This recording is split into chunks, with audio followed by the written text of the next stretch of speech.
if the rates were I quoted them and the fees were what I quoted them, there's no reason to give them back any money. So, and we can tell them that. We can tell them, I can't do that for you. It doesn't work that way anymore. In fact, I told this lady that. I said, you know, you were in this business 20 years ago. It doesn't work that way anymore. Look it up. These are all lender-based transactions. I can't negotiate with you anymore. End of argument. Great. End of argument. Okay? So in my way of thinking, it makes a lot more sense to give them a worksheet. To me, this is a lot easier to read than this thing. So you say, well, why did they do that? Why did they come up with this document? Because it's kind of set in stone. Once you get this, unless there's a material change of something, and let's say they decided to buy the interest rate down to 4.5, they would get a new one of these. Because again, the purpose is that so I don't give you one of these, and at the very end, everything's changed. Okay, I've told you it's only going to cost you $3,000 in closing costs, and then you get down and there's $7,000 in closing costs. So this kind of holds everybody's feet to the metal. The challenge is you, the consumer, have to understand how to read it. Okay? And it's not, once you look at it for a while, it's not that bad. But when you just get this thing, it's like, holy cow, there's 3 pages here. What am I looking at? It doesn't make much sense. Where on this one, my other worksheet, it's real cut and dry. And the reason that I circle the payment and the money out of your pocket, because that's the 2 most important things that anybody's doing when they're buying a house. What's my payment and how much money's out of my pocket? All right. So sometimes I'll do one with impounds, one without impounds. The kids wanted to buy an $800 house. The kids wanted to have their property taxes and their insurance impounded. The mom said no. No, don't impound the taxes. Which is kind of scary because the tax bill is going to be pretty big. So I think they were just trying to get mom to pay for some closing costs. So anyway, that's just a loan estimate. So you get that within 3 days or so of applying for a loan, once we have enough information. If you give me your name and your social security number and where you live, I run a credit report, that's not enough information where I have to generate all this. I have to have income, I have to have sales prices, I have to have loan amounts, I have to have all kinds of stuff. So you get this in the beginning. At the very end, okay, a couple days before you sign your loan documents, you'll get something that looks like this, when it's called the closing disclosure. Then everybody knows all the numbers. Escrow's in, title's in, your insurance is in, everything's in. Then you have to sign off on that to verify that the numbers are still accurate and okay. If you look at this and the number's 164, and then the closing disclosure comes out at 175, that's going to be more. So these fees cannot just go bouncing around. They can always be less, but they can't be more. All right? So it's kind of complicated. So that's the loan estimate, which is confusing. Now I brought along, you take a look at these real quick while I wrap up. This is just my initial disclosure package. And what it has is the application, and it's got intent to proceed. You have to tell us that you intend to proceed with this application. All right? Intent to proceed with the application. Everything has to be signed and dated. Most of it's electronically signed. Either you DocuSign or we have a thing on a processing program called Webcaster. You can wet sign, and a lot of times we do now. We send them to people to actually wet sign because it's too easy to just auto sign this stuff. Has anybody ever worked with Doc Magic or those places? It's like click, click, click, click, click, click, click, you're done. Right? No one reads this stuff. No one has any questions about it. At least if I'm sitting there, or if I email this to somebody and they're signing it after dinner some night, sometimes they'll ask questions. But if they're just clicking this thing, they're just whizzing through the stuff. They have no idea what this stuff is. The borrower certification and authorization, it gives me the right to, or authorization to check employment and credit. It gives you your credit score disclosure, one for each spouse. It gives you your middle score as it's pulled up. So I don't know why that's important, but it is. It tells you who you can complain to if you want to, Experian, Equifax, or TransUnion.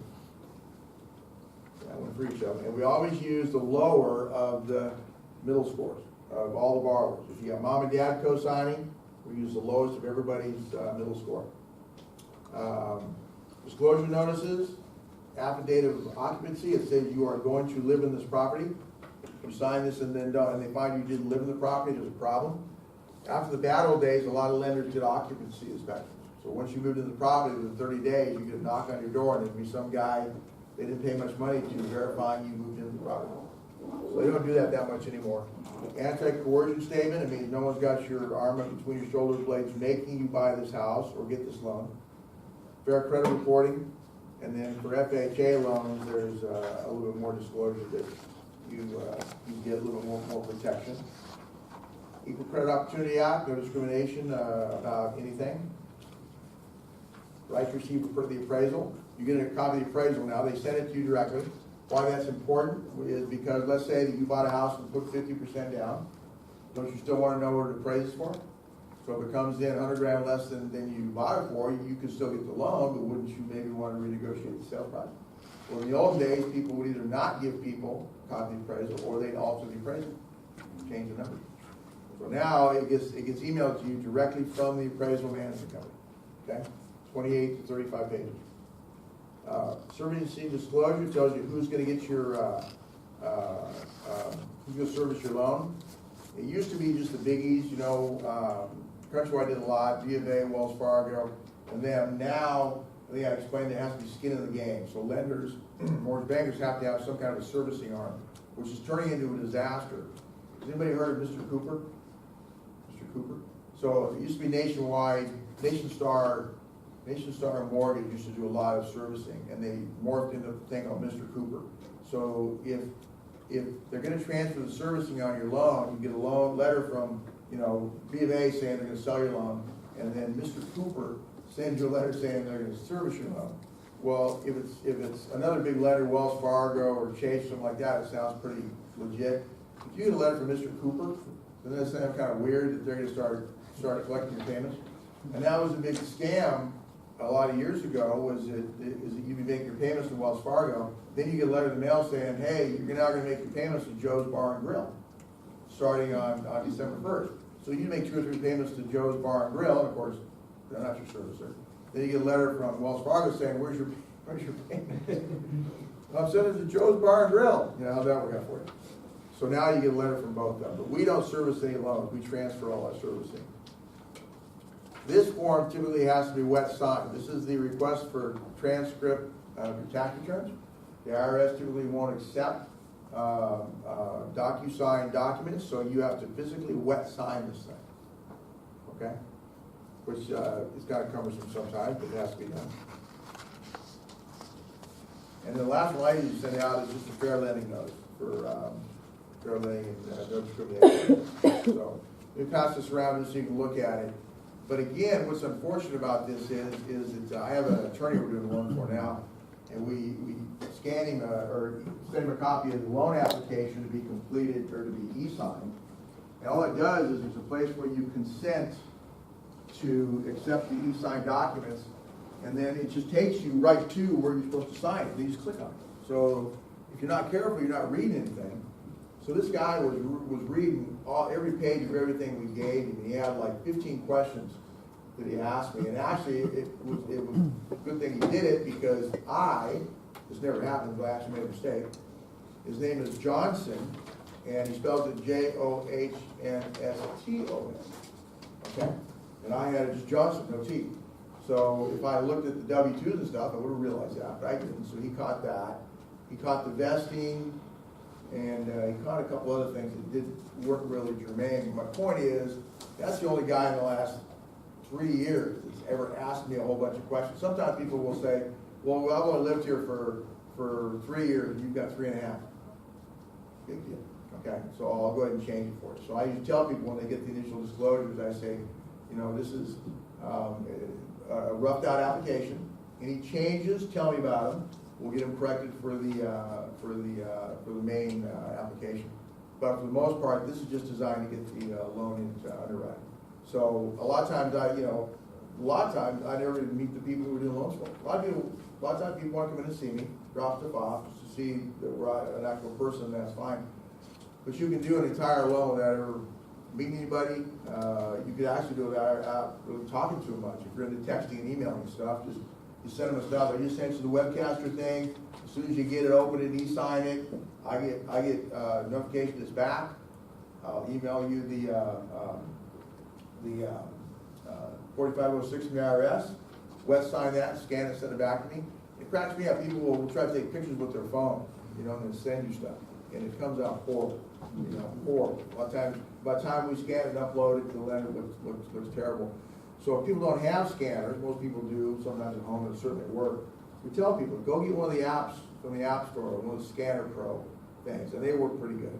It's not a whole bunch of pieces of paper, you're just gonna scan a couple, and then if you need to send me your driver's license or an updated pay stub or a W-2 or something, you can go ahead and then scan it and or scan it on your phone and send it to you. It comes out a lot better. Okay, so questions on any of that stuff? What's the name of that packet again? I call it my initial disclosure packet. It's unfortunate because people again get immune to that, because if I send you that, okay, and you go through it, and then you call and say, hey, I decided to put $3,000 more down. Okay, I gotta change it, you're gonna get a whole other packet again, okay? And then if you say, well, I'm gonna buy my rate down from 4 5/8 to 4 1/2, okay, I get a whole other package again.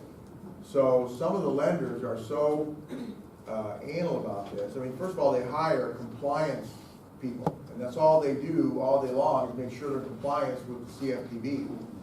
Because the CFPB, which is the big boogeyman in our industry, is a self-funding entity. It's not. It was not generated by Congress. It's under the federal, not federal. It's under the Feds, the Federal Reserve. So they're not. They don't have a budget. So the only way they stay in business is by finding people. Okay, and they're really good at it. So normally they just go find Wells Fargo and Citi and Chase and those kind of people, and they don't want to find us because we don't have any money. So that works out well for them. But a lot of these people are so anal that anything changes. I get calls all the time. I just got this thing in the mail again. I got another disclosure package on email. Why do you keep sending that stuff? I'm not doing it. The lender is. So something's changed. Either they found they got the escrow and the title fees are a little bit different, or maybe the recording fees are different, or whatever. You'll never know. They just send it out again, and after a while you're just going, click, and you're expecting me to be able to tell you what the difference is. So it's unfortunate that it's come to that, but it is. But the good news is that's why they need us. All right, that's why they need us to explain these things. I just read the other day that Amazon is thinking about getting the loans. Okay, now everybody's seen Quicken Loans. Everybody's seen Rocket Mortgage. Everybody seen Rocket Mortgage? You seen that? Huh? Heard of that. Huh? I heard of that. You heard that, good. And it's called Rocket Mortgage, and it's through Quicken. And it's actually, it's what we call an E-Verify system. It's through Fannie Mae. Rocket Mortgage. I don't know exactly how it works, but what you do is you go on your phone and you put in some information in your phone, and it immediately gives you a loan approval. Now, how well do you think that works? Okay. The last I checked, 7% of the loans that get input through Rocket Mortgage actually get approved. Now think about it. This was genius on their side. Okay. Last time I got a loan, I went through Scott, and he sent me all these disclosure packages, and he needed all this stuff, and it was horrible, and I hated it, and it was time consuming, and I don't want to do it again. I want to do Rocket Mortgage. Okay. So you go through Rocket Mortgage, and your deal doesn't go through. They need more information. Who are you going to call? Quicken Home Loans. Okay? Yeah, I tried to go through Rocket Mortgage, it didn't work. Oh, must be something with more they need. What is it that they need? Well, we need W-2 pay stubs, tax returns, everything everybody else needs. Well, now you're talking. Okay, and that's the whole point of doing that. That Rocket Mortgage is not a moneymaker for them. Very few loans go through. If you've been on the job for 10 years, and the system will let them pull a job verification, like through the work number, it'll work. If you're a salaried guy, no big commissions or no fluctuations in income, if you don't own any property, you don't own any LLCs or any other corporations, and most importantly, if it will allow them to pull your assets off from your bank. Some banks will participate in this thing. And actually, with your author, when you do this, you authorize them to get all this information. They can go to Wells Fargo or Chase, and they can pull back how much money is in your bank account. Okay, So if they can verify, rent your credit too. So if they can verify your income, your credit, the money in the bank, and you qualify, you got it, okay? But that's not reality. That's why so few go through. 7 out of 100 loans, right? Have that happen.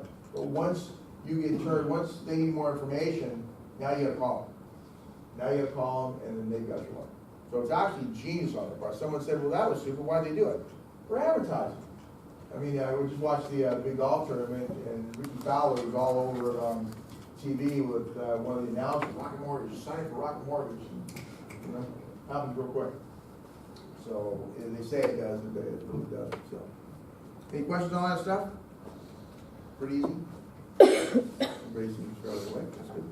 All right, so that's disclosures, and that's also the qualifications, how I go about it. And again, I'd encourage any of you guys that are going to be lenders or real estate agents to be able to do some rudimentary calculations because it'll help you a lot in helping get clients solidified.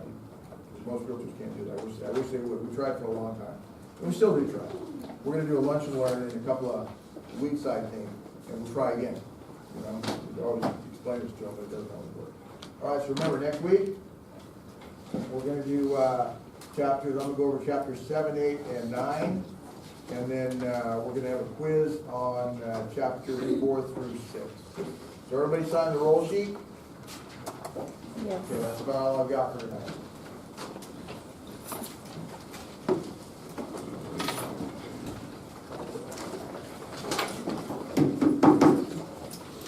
Easy, huh?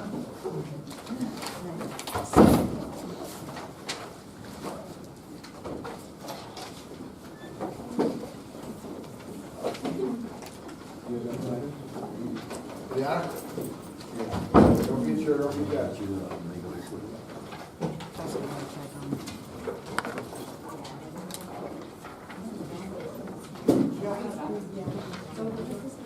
Huh? Oh, okay.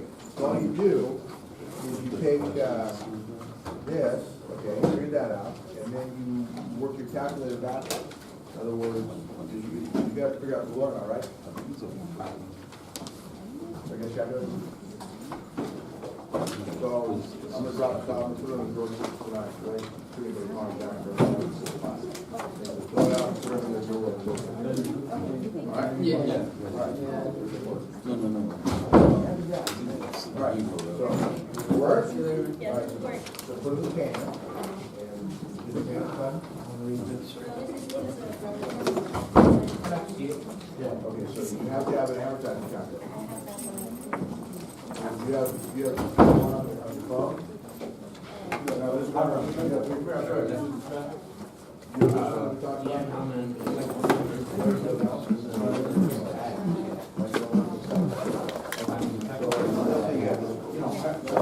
So we know, payment, you were here about 33, so